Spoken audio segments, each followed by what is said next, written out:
Welcome back to Dar Express and welcome back to Gaurav Tiwari real case series. अब अगर आप पहली बार आए हैं इस चैनल पे तो मैं बता दूं, हम इस सीरीज में गौरव तिवारी सर के रियल इन्वेस्टिगेटेड केसेस सुनाते हैं। फर्स्ट एपिसोड में हमने बचुआ केस की बात की थी और आज हम जाएंगे मसूरी के लंबी दिहार माइंस। और ये सब एक एक बात अभिरूप धर की बुक घोस्ट हंटर गौरव तिवारी में लिखी गई है। 1970 की बात है जब लंबी दिहार माइंस मसूरी के बाहरी इलाके में खुली थी, लाइब्रेरी चौक से सिर्फ कुछ ही किलोमीटर दूर।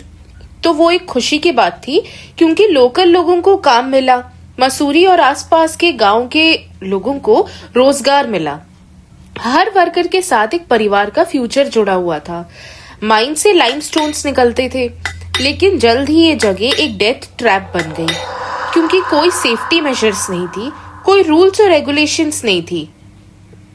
अंदर काम करने वाले मजदूर लाइमस्टोन्स की बारीक टॉक्सिक डस्ट में सांस लेते थे। दिन ब दिन उनकी तबीयत खराब होती जा रही थी।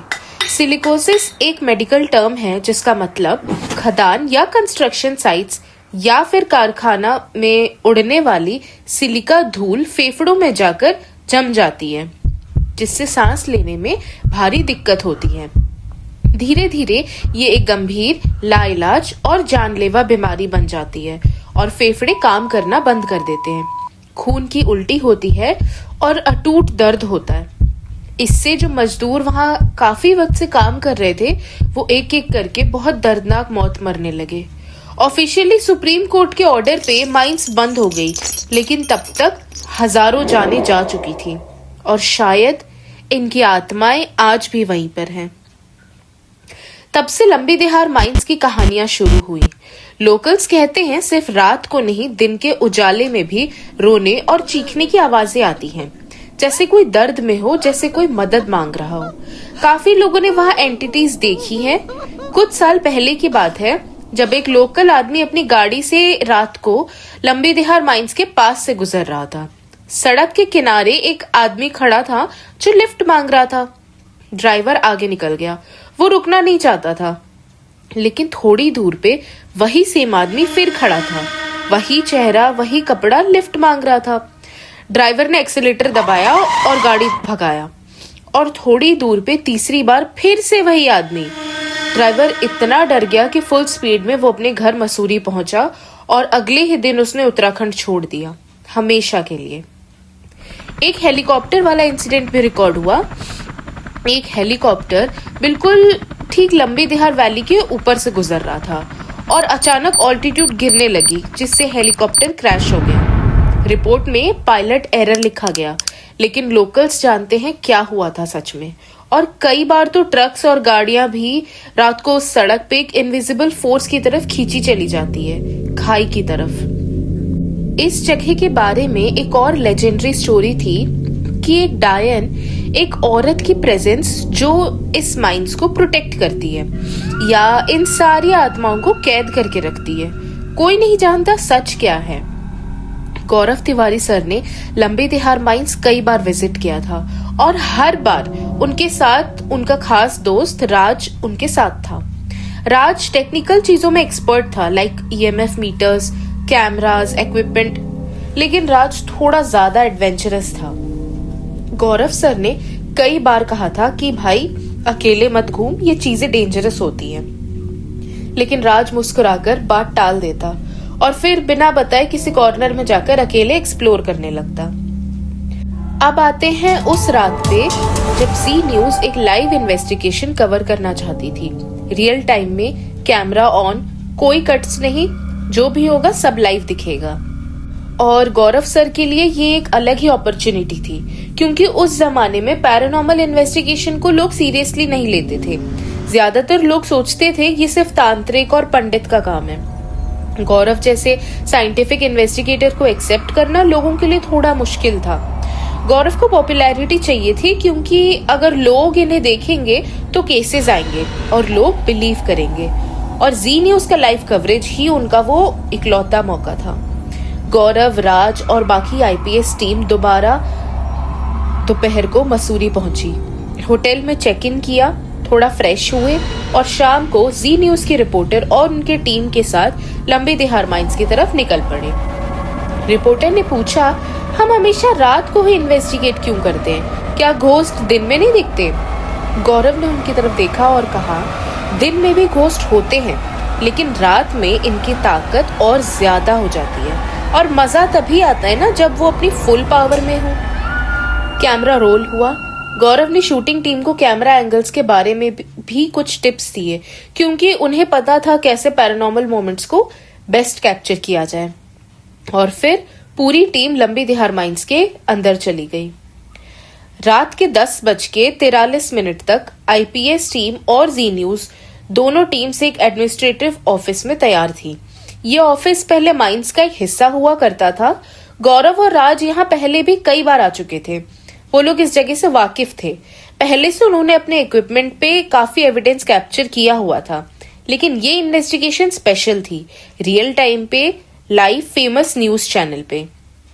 अब जब गौरव टीम को इंस्ट्रक्शंस दे रहे थे, राज चुपचाप साइड से खिसक रहा था, अकेले एक कॉर्नर में।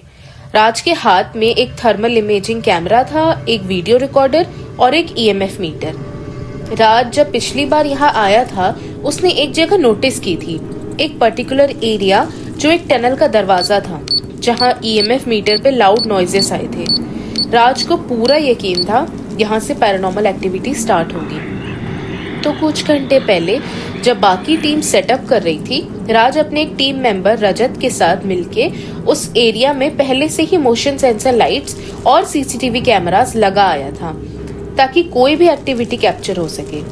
अब राज वापस जा रहा था, अपने इक्विपमेंट चेक करने, अपना सामान वापस लेने और सीसीटीवी फुटेज खुद देखने के लिए, ताकि बाद में गौरव को सब दिखा सके।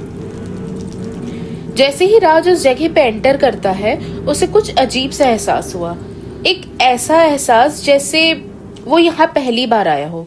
जगह बड़ी अलग सी और डिफरेंट सी लग रही थी, शायद इसलिए क्योंकि आज अंधेरा कुछ ज्यादा था। लोग वहां तब विजिट करते हैं जब दिन का उजाला होता है, लेकिन आज हर जगह अंधेरा था। राज एक बार मुड़ के पीछे भी देखता है, पर वहां कोई नहीं था, बस ऊपर अंधेरा आसमान और खामोशी। राज टनल के दरवाजे तक पहुंचा। वहां पर एक अनोखी ठंडक महसूस हुई, बाकी जगह से कहीं ज्यादा ठंडी थी वहां पर। राज ने सीसीटीवी कैमरा चेक किया, वो अपना काम कर रहा था, मोशन सेंसर लाइट्स भी लगी हुई थी, सब कुछ सही चल रहा था। राज अंदर जाने ही वाला था कि एक आवाज, किसी आदमी के रोने की, जो मदद के लिए रो रहा था। उस आवाज में बहुत दर्द था। ऐसा लग रहा था जैसे वो कुछ कहना चाहता हो, लेकिन कह नहीं पा रहा हो। राज ने एक सेकेंड नहीं लिया, वीडियो रिकॉर्डर ऑन कर लिया और तभी ईएमएफ मीटर भी बीप करने लगा, किसी एंटिटी की प्रेजेंस का सिग्नल देते हुए। ये शायद सिर्फ एक एंटिटी नहीं थी, क्योंकि रोने की आवाजें और बढ़ गईं। कुछ आवाजें पास से आ रही थी, कुछ आवाजें दूर से। राज उन आवाजों के बीच में घिरा हुआ था, उन दर्द भरी आवाजों के बीच में जो शायद अपनी रिहाई मांग रही थी। राज ने बिना डरे बड़े जोर से कहा, हम तुम्हारी मदद के लिए आए हैं। और जैसे ही उसने ये बोला, रोने और चीखने की आवाजें और तेज हो गई। कई आवाजें ऐसी लग रही थी जैसे अब वो और पास से आ रही है, जैसे एंटिटीज राज की तरफ बढ़ रही हो, उससे कम्युनिकेट करना चाहती हो। दूसरी तरफ रजत, जो राज के साथ था, सब कुछ देख के गौरव के पास भागा और उन्हें सब कुछ बता दिया। अब गौरव सर आईपीएस टीम और जी न्यूज की टीम को लेकर सीधा दरवाजे की तरफ आए। गौरव सर जैसे ही राज के पास पहुंचे, राज बहुत एक्साइटेड था। वो हर एंगल से फोटोज ले रहा था, इन्वेस्टिगेशन एंजॉय कर रहा था। राज को घोस्ट से डर नहीं लगता था, अननोन चीजें राज को एक्साइट करती थी। और लंबी दिहार की स्पिरिट्स राज के मुताबिक बहुत दर्द में थी, लेकिन शायद किसी को नुकसान नहीं पहुंचाना चाहती थी। वो बस बात करना चाहती हैं, अपनी कहानी सुनाना चाहती हैं। 1970 में जब माइंस खुली थी, वो लोगों के लिए बहुत खुशी की बात थी। मसूरी और आसपास के लोगों को रोजगार मिला था। इस जगह से कितने सारे सपने जुड़े थे। हर वर्कर के साथ एक परिवार का फ्यूचर जुड़ा था। बाद में जो ट्रेजेडी हुई, उसके बारे में सबको पता चला। लेकिन एक चीज जो सबको नहीं पता थी वो ये थी कि जो वर्कर्स वहां थे, ये ट्रेजेडी होने से पहले भी उन्हें अच्छे से ट्रीट नहीं किया जाता था। कहा जाता है कि जो वहां के ओनर थे वो वर्कर्स को गुलाम की तरह रखते थे, ब्लैकमेल करते थे और मारते थे। राज ने गौरव की तरफ देखा और कहा, जितनी भी लोकेशंस में मैं अब तक गया हूं, ये वाली लोकेशन आज तक मुझे सबसे ज्यादा स्पूकी लगी है। राज का प्लान काम कर गया। सीसीटीवी कैमरा पे एविडेंस डॉक्यूमेंट हो चुका था। सीसीटीवी कैमरा के पास से गुजरती हुई स्पिरिट और एक ऑडियो जो किसी की सांस लेने जैसी लग रही हो, किसी ऐसी की जो इंसान नहीं था। ये सब देख के गौरव सर के चेहरे में एक मुस्कान आ गई। गौरव खुश थे कि राज सेफ था। जी न्यूज की कैमरामैन सब कुछ शूट करने में बिजी थी। रिपोर्टर डिटेल्स एक्सप्लेन कर रही थी। आखिर ये एक रियल टाइम स्पूक फेस्ट था। आईपीएस पहली प्रोफेशनल टीम थी जिसने लंबी दिहार को इन्वेस्टिगेट किया था। गौरव और उनकी टीम ने इन माइंस की तरफ लोगों का ध्यान खींचा, बिल्कुल वैसे ही जैसे बाद में उन्होंने भांगड़, कुलधरा, करकर डूमाकोट जैसी लोकेशंस को भी फेमस कराया। सब एक साथ चल रहे थे अगले कॉर्नर की तरफ और रिपोर्टर कुछ बोल रही थी। अचानक से सबने सुना तेज फुटस्टेप्स की आवाज। अंधेरों में से कोई था जो इनकी तरफ आ रहा था। रिपोर्टर चुप हो गई। कैमरामैन को इशारा किया, कैमरा उस साइड करो। गौरव और राज दोनों अलर्ट हो गए। राज अपने इक्विपमेंट रेडी करने लगा। गौरव आगे बढ़ा, सबको गार्ड करते हुए। गौरव उस साइड अंधेरे में अपना टॉर्च मारते हुए जोर से पूछते हैं, कौन है वहां पे? और जैसे ही उसने ये कहा, फुटस्टेप्स रुक गए। हर कोई वहां फील कर सकता था किसी की प्रेजेंस को। सबको समझ आ रहा था वो वहां अकेले नहीं है। अचानक से आईपीएस टीम के सारे ईएमएफ मीटर्स घोष के एमिटेड इलेक्ट्रोमैग्नेटिक रेडिएशंस मेजर करते हुए एक साथ जोर जोर से बीप करने लगे। और उसके तुरंत बाद बैटरी पे चल रहे जितने भी कैमरास थे, वीडियो रिकॉर्डर्स थे, वो एकदम से बंद हो गए। सब बैटरीज ड्रेन हो चुकी थी। पैरानॉर्मल रिसर्चर्स एनर्जी और हीट एक्सचेंज की थियरी पे यकीन रखते हैं। स्पिरिट्स को मैनिफेस्ट होने के लिए एनर्जी चाहिए होती है और वो एम्बिएंट एनर्जी और एनवायरनमेंट को मैनिपुलेट कर सकते हैं। आपके फोन की बैटरी एकदम से डिस्चार्ज हो सकती है, टेम्परेचर अचानक ठंडा हो सकता है। दूसरी तरफ गौरव की टॉर्च भी बंद हो गई। अगले ही सेकंड उस लोकेशन में अंधेरा छा गया और फिर आवाजें आई चारों तरफ से, दर्द से भरी आवाजें कुछ कहना चाहती थी, धीरे धीरे गुस्से में बदलने लगी। हर सेकंड वो आवाज तेज होती गई और फिर एकदम शांति छा गई। लंबी दिहार की स्पिरिट्स ने बता दिया था कि वो वहां मौजूद हैं। गौरव के हाथ में एक टॉर्च थी जो बंद हो गई थी। वो उसे हाथ से थपथपाने लगे जिससे थोड़ी सी बैटरी रिवाइव हो सके। गौरव सर बोले, हम समझ गए, अब हमें आप बताइए हम आपकी मदद कैसे कर सकते हैं। दूसरी तरफ जी न्यूज की जो टीम थी वो बहुत ज्यादा डर गई थी। उन्हें इन सब का एक्सपीरियंस नहीं था। उन्हें समझ नहीं आ रहा था कि क्या होने वाला है। और तब राज को याद आया कि उसके पास एक्स्ट्रा बैटरीज हैं। अपना बैग पैक निकाला, एक्स्ट्रा बैटरीज निकाली, एक बैटरी गौरव को दी, गौरव ने टॉर्च में डाली, टॉर्च वापस जलने लगी। बाकी बैटरीज राज ने अपने इक्विपमेंट में डाल दी। गौरव ने दोबारा पूछा, आप बताइए हम आपकी मदद कैसे कर सकते हैं। गौरव ने एक दो बार और पूछा, कोई जवाब नहीं आया। गौरव ने अपनी टीम की तरफ देखा और कहा, वो सब यहाँ से जा चुके हैं, चलो किसी और कॉर्नर में चलते हैं। रिपोर्टर बोली, क्या मतलब वो जा चुके हैं? गौरव बोले, मुझे उनकी प्रेजेंस फील नहीं हो रही है यहाँ पर, मतलब वो यहाँ से जा चुके हैं। अब हमें कहीं और जाके थोड़ी इन्वेस्टिगेशन करनी पड़ेगी। अब वो चलने ही लगे थे कि फिर से किसी की फुटस्टेप्स की आवाज आई। सब एकदम रुक गए, एकदम चुप। और वो फुटस्टेप्स चलते चलते गौरव के सामने आ गई। गौरव ने टॉर्च मारी उस डायरेक्शन में, सामने रजत खड़ा था। पर एक मिनट, अभी कुछ मिनट पहले रजत गौरव के बगल में खड़ा था, तो वो अलग से चलता हुआ सामने से कैसे आ सकता है? राज ने भी नोटिस किया, पूरे इन्वेस्टिगेशन में रजत ने एक बात नहीं बोली, जबकि ऐसा कभी नहीं होता था। रजत हमेशा अपने इनपुट्स देता रहता है, लेकिन आज वो पूरी इन्वेस्टिगेशन के दौरान सिर्फ बगल में खड़ा रहा, बिना कुछ बोले, बिना यहाँ वहां मूव किए। और इस समय राज ने अपनी राइट साइड देखा। उसने एक एंटिटी देखी, जो दिखने में बिल्कुल सेम रजत की तरह ही थी, और अगले ही पल वो हवा में गायब हो गई। राज ने ये देखा, रिपोर्टर्स ने देखा, उनकी पूरी टीम ने देखा, और उस वक्त सबके चिल्लाने की आवाजें आने लगी। सब वहां से भागने के लिए रेडी थे। गौरव ने सबको रोका और कहा, ये हमें नुकसान नहीं पहुंचाना चाहते। अगर पहुंचाना होता तो अभी तक वो हमें नुकसान पहुंचा देते। ये बस अपने होने का, अपनी प्रेजेंस महसूस कराना चाहते हैं। इन्हें बस अटेंशन चाहिए होती है और कभी कभी गाइडेंस, जो इन्हें आगे बढ़ने में मदद कर सके। रिपोर्टर काफी ज्यादा डर चुकी थी, फिर भी उसने पूछा, तो क्या मिला आपको? क्या यहाँ सच में कुछ है?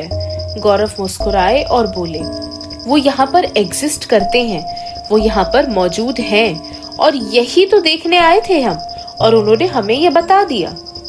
गौरव अपनी इस पूरे इन्वेस्टिगेशन से पूरी तरह सेटिस्फाइड थे, और फिर गौरव अपनी आईपीएस टीम के साथ और उनके पीछे पीछे जी न्यूज की टीम भी एक एक करके उस पूरी लंबी देहार माइन से बाहर आ गई, और इस तरह खत्म हुआ लंबी देहार माइंस का केस।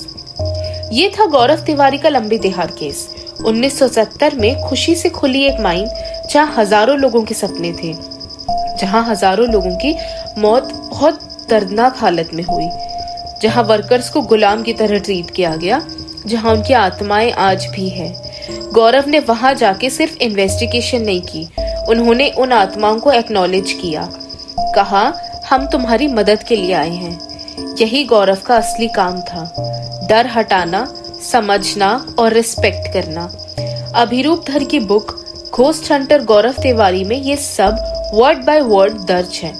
आईपीएस टीम के अपने एक्सपीरियंसेस जो उन्होंने अभिरूप को पर्सनली सुनाया, एक एक डिटेल सच।